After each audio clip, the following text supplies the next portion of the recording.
बरादरान वतन तक इस्लाम के पैगाम को पहुँचाने के लिए जमात-ए इस्लामी महाराष्ट्र की जानिब से 22 जनवरी से 31 जनवरी के दौरान 10 रोज़ा रियासतगीर पैमाने पर एक दावती मुहिम का इनेकाद किया जा रहा है। इस मुहिम के तहत नांदेड़ ज़िले में अंजाम दी जाने वाली सरगर्मियों के बारे में मालूमात देने के लिए आज एक अहम प्रेस कॉन्फ्रेंस का इनेकाद किया गया। प्रेस कॉन्फ्रेंस में जमात-ए इस्लामी हिंद के मकामी अमीर रियाजुल हसन आमिर, ज़िला सदर मिर्ज़ा यूसुफ बेग, रियासती मजलिस शूरा के रुकन M.A. जलील, शोबे दावत के रुकन मजीद खान, डॉक्टर आयशा पठान, हल्क़े ख़वातीन की सेक्रेटरी मलिका फिरदौस और शोबे दावत के मुकामी सेक्रेटरी मोहसिन खान और दीगर अफराद मौजूद थे।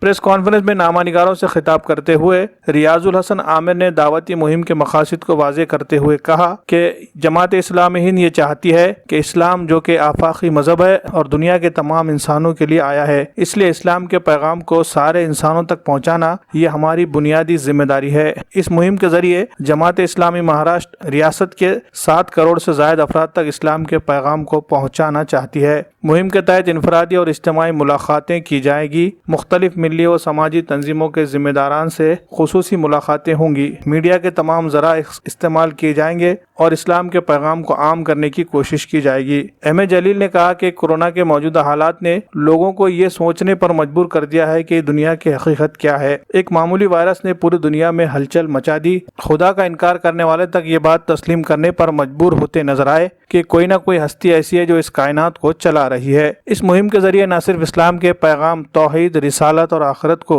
तमाम बंदगाने खुदा तक पहुँचाने की कोशिश की जाएगी, बल्कि बरादरान वतन के दिलों में इस्लाम और मुसलमानों के बारे में पाई जाने वाली गलत फहमियों को भी दूर करने की कोशिश होगी। इस मुहिम में मुसलमानों को भी बढ़ चढ़ कर शामिल होने की अपील की गई है।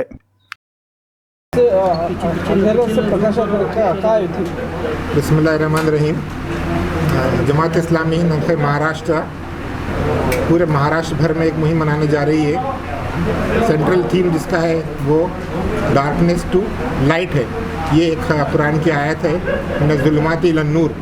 उसी के हवाले से पूरे महाराष्ट्र भर में इंशाल्लाह ये 10 रोज़ा मुहिम 22 जनवरी से 31 जनवरी तक मनाई जाएगी।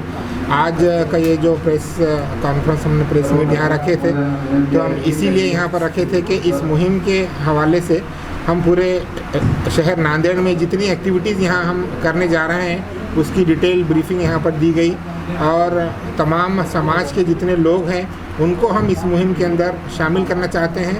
और इस मुहिम से हम जो बहुत क्लियरली हम जो चाहते हैं एक बेहतर समाज की तश्कील की तरफ, ये हमारा इसमें पैगाम है। जमात इस्लामी हिंद रियासत महाराष्ट्र की ये जो मुहिम है अंधेरों से उजाले की तरफ, ये मुहिम बुनियादी तौर पर सारे समाज में ये समझा जाता है कि इंसान को अंधेरों के बजाय रोशनी में रहना चाहिए। लेकिन हम इस मुहिम से जो चीज़ जिस बात को मुद्दा बनाना चाहते हैं वो मुद्दा ये है कि इंसान अंधेरे को और रोशनी को सही पहचान नहीं रहा है। जिस चीज़ को वो रोशनी समझ रहा है, जिसको वो तरक्की समझ रहा है, जिसको वो इल्म समझ रहा है, तो हमारा ये मानना है कि उसकी समझ पूरी तरह से नहीं है। मिसाल के तौर पर आज का समाज हमारे पास हम अगर देखेंगे तो समाज की जितनी बुराइयों पे आप गौर करेंगे तो आपको मालूम होगा कि ये सारा समाज ये पढ़ा लिखा और हाईली क्वालिफाइड जो लोग हैं वो सारे बुराइयों में हैं। करप्शन अगर आप देखेंगे तो बड़े जितने करप्शन हैं वो सारे के सारे आपको हाईली क्वालिफाइड मिलेंगे। तो ये ऐसे इल्म को अगर हम इल्म समझते हैं तो हमारा मानना है कि इल्म नहीं है बल्कि ये जहालत है। हाईली क्वालिफाइड आदमी है लेकिन बाप कोविड से मर गया और वो उसके पास वो आने को अंतिम संस्कार के आने के लिए तैयार नहीं है और कोई दूसरी संगठन आके उसका अंतिम संस्कार कर रही है, तो ये जो उसका हाईली क्वालिफाइड होना है हम समझते हैं कि उसकी तरक्की नहीं है, ये उसका इल्म नहीं है, ये उसकी जहालत है। इसी तरह से पूरे देश के मामलों को अगर आप देखेंगे तो देश के अंदर जिसको हम तरक्की समझ रहे हैं, जिसको उजाला समझ रहे हैं, ये मॉल का दुनिया, ये कल्चर और ये चमचमाती दुनिया, ये एयरपोर्ट, ये सारा जो कारपोरेट कल्चर है, ये इसको हम उजाला समझ रहे हैं। और दूसरी तरफ हम देख रहे हैं कि समाज के अंदर जो अंधकार फैला है कि पूरी इतिहास में, पूरे हमारे मानव की जाति के इतिहास में स्त्री भ्रूण हत्या का जो रेट आज है कभी भी दुनिया में आज तक नहीं रहा है।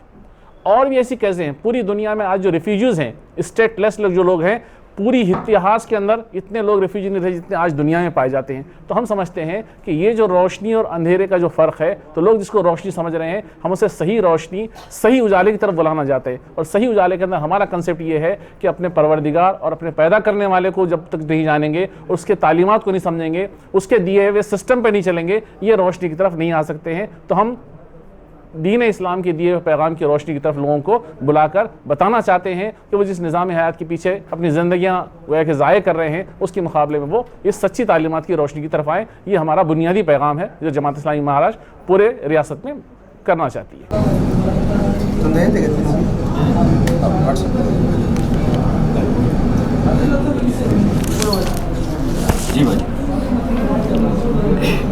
अल्लाहच्या नावाने जो अत्यंत दयाळू आणि कृपाळू आहे, आज आम्ही या ठिकाणी एक राज्यव्यापी मोहीम राबवत आहोत. क्रांतिकारी मोहीम त्याला म्हटलं गेले. त्याचं शीर्षक आहे अंधाराकडून प्रकाशाकडे. ही मोहीम संपूर्ण महाराष्ट्रात छोट्या गावापासून मोठ्या शहरापर्यंत राबवली जाणार आहे. आणि या ठिकाणी जो काही अंधकार पसरलेला आहे, त्या अंधकाराला दूर करण्यासाठी, उज्ज्वल प्रकाशमय आणण्यासाठी या ठिकाणची ही मोहीम आहे. पण अंधकार काय आणि प्रकाश काय ह्या अगोदर आपल्याला जाणून घ्यावं लागेल. या अंधकारात राहून जर अंधकार माहीत नसेल तर सर्वात मोठा अंधकार तो हाच आहे. यासाठी आम्हाला पाहायचं आहे की विदारक चित्र निर्माण झालेलं आहे. भौतिकवाद्यांनी या ठिकाणी आपले पाय पसरलेले आहेत. या भौतिकवादाला आम्हाला संपून टाकायचं आहे. आणि याच काळामध्ये, आज कोविडच्या 19 काळामध्ये जरी मानव आध्यात्मिकडे वळला असला तरी पण तो आज अतिशय समस्यांना त्याला तोंड द्यावं लागत आहे. आम्हा महिलांना या ठिकाणी अनेक समस्यांना तोंड द्यावं लागत आहे. कौटुंबिक हिंसाचार वाढले आहेत. नैतिकतेचा हा जो गाडा खाली घसरून गेलेला आहे आणि आर्थिक व्यवस्था अतिशय तळागाळाला गेलेली आहे. या सर्वांच्या वरती आम्हाला जे आहे प्रकाश करण्यासाठी, ही सारी समस्या दूर करण्यासाठी आम्हाला प्रकाशात यावं लागेल. आणि तो दिव्य प्रकाश आम्हाला मिळणार आहे शेवटचा अंतिम ईश ग्रंथ कुराण आणि प्रेषित मोहम्मद सल्लल्लाहु अलैहि वसल्लम यांच्या शिकवणीतूनच आमच्या समस्याचं निराकरण होणार आहे. या ठिकाणी प्रेषित मोहम्मद सल्लल्लाहु अलैहि वसल्लम यांनी एक वचन म्हटलं आहे की ज्या राष्ट्रात अनैतिकता आणि व्यभिचार बोकाळतो ते राष्ट्र दुष्काळग्रस्त बनते. बघा, माझ्या या ठिकाणी असं वाटतं की हा अंधकार दूर करण्यासाठी ज्या निर्मात्यानं आम्हाला निर्माण केलं आहे त्याला जर आम्ही विसरून गेलोत तर जगात अंधकार राहणार आहे. म्हणून आम्हाला मनामध्ये ईश भय ठेवून त्या ईश्वराचं, त्या अल्लाचं आम्हाला आभार मानावं लागतील. त्यानं आम्हाला या ठिकाणी जन्माला घातलं, त्याचे उपकार आहेत. आणि सत्य कर्म करण्यासाठी, सत्याचा प्रकाश आणण्यासाठी आम्हाला पुढे यायचे. मला असं वाटतं की हा उजेड, हा प्रकाश जर आम्ही आलोत तर आमच्या समस्येचं निराकरण होईल. आणि ही निराकरण समस्या एक ईश्वरीय व्यवस्थेतून आम्हाला पाहायला मिळणार आहे. आदर्श कुटुंब व्यवस्था जर करायची असेल तर आम्हाला पैगंबर सल्लल्लाहु अलैहि वसल्लम यांची, त्यांच्यावर शांती लाभो यांची शिकवणच आम्हाला घ्यावं लागेल. आणि मला असं वाटतं की आम्ही ज्या मोहीम राबवत आहोत, अल्लाहपुढे मी प्रार्थना करते की या मोहिमेमध्ये आम्हाला अधिकाधिक कार्य करून हा अंधकार दूर करायचा आहे आणि प्रकाशामध्ये येण्यासाठी प्रयत्न करायचे आहेत.